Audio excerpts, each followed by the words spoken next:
On passing by. Thus, walking slowly among many peoples and through numerous towns, Zarathustra returned on roundabout paths to his mountains and his cave. And on the way he also came unexpectedly to the gate of the great city. But here a foaming fool jumped toward him with outspread hands and barred his way.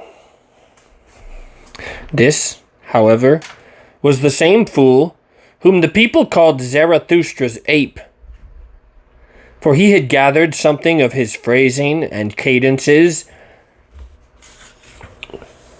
and also liked to borrow the treasures of his wisdom.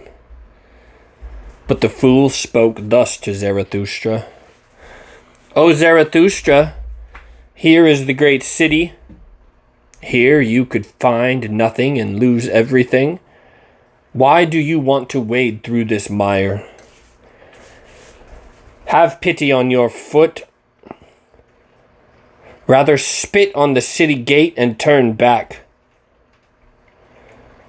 Here is hell for a hermit's thoughts. Here great thoughts are boiled alive and cooked till they are small.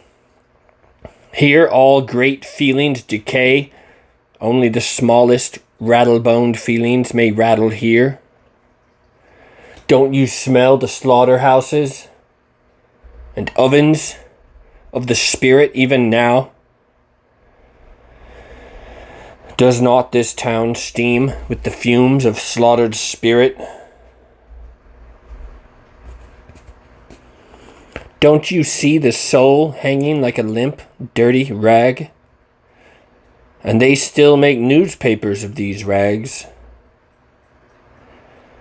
Don't you hear how the spirit has here been reduced to plays on words? It vomits revolting verbal swill, and they still make newspapers of this swill. They hound each other and know not where. They overheat each other and know not why. They tinkle with their tin, they jingle with their gold. They are cold and seek warmth from brandy. They are heated and seek coolness from frozen spirits. They are all diseased and sick with public opinions. All lusts and vices are at home here, but there are also some here who are virtuous. There is much serving virtue, much serviceable virtue with pin fingers and hard sitting and waiting flesh, blessed with little stars on the chest, and with patted, rumpless daughters. There is also much piety, and there are many devout lickspittles, batteries of fakers and flattery bakers before the God of hosts. For it is from above that the stars and the gracious spittle trickle. Every starless chest longs above. The moon has her courtyard, and the courtyard has its moon calves.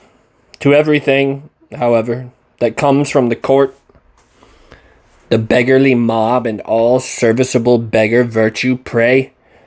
I serve, you serve, we serve.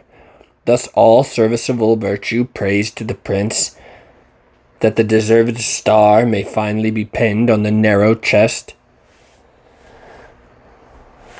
The moon, however, still revolves around all that is earthly. So too the prince still revolves around that which is earthliest, but that is the gold of the shopkeeper. The God of hosts is no God of gold bars. The prince proposes, but the shopkeeper disposes.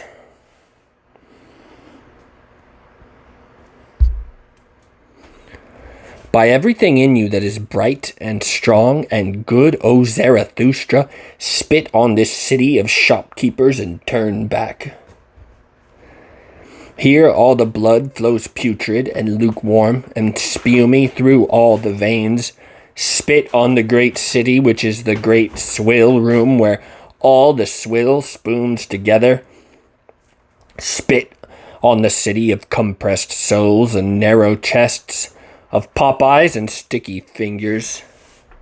On the city of the obtrusive, the impudent, the scribble and scream throats, the overheated, ambitious, conceited, where everything infirm, infamous, lustful, dusky, overmusty, pussy, and plotting putrefies together. Spit on the great city and turn back.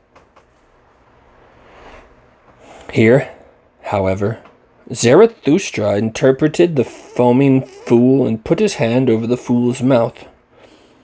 "Stop at last," cried Zarathustra.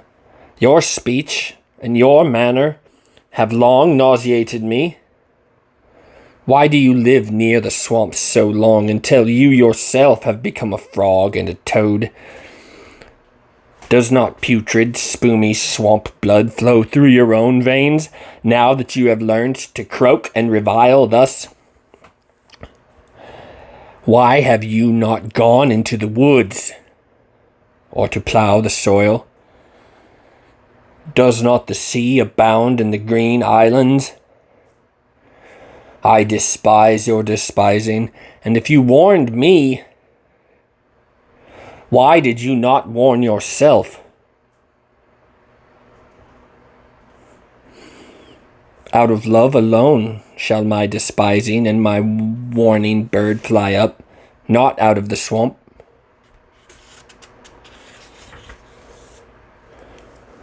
They call you my ape, you foaming fool, but I call you my grunting swine.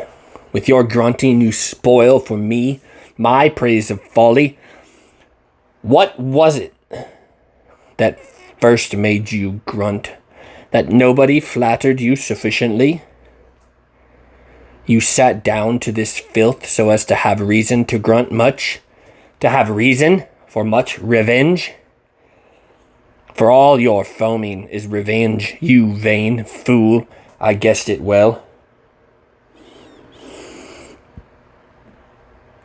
But your words injure me, even where you are right.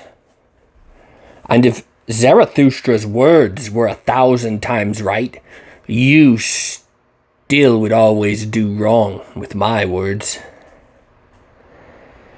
Thus spoke Zarathustra, and he looked at the great city, sighed, and long remained silent. At last he spoke thus: I am nauseated by this great city, too, and not only by this fool. Here, as there is nothing to better, nothing to worsen. Woe unto this great city, and I wish I already saw the pillar of fire in which it will be burned. For such pillars of fire must precede the great noon. But this has its own time and its own destiny. This doctrine, however, I give you, fool, as a parting present, where one can no longer love, one should pass by. Thus spoke Zarathustra,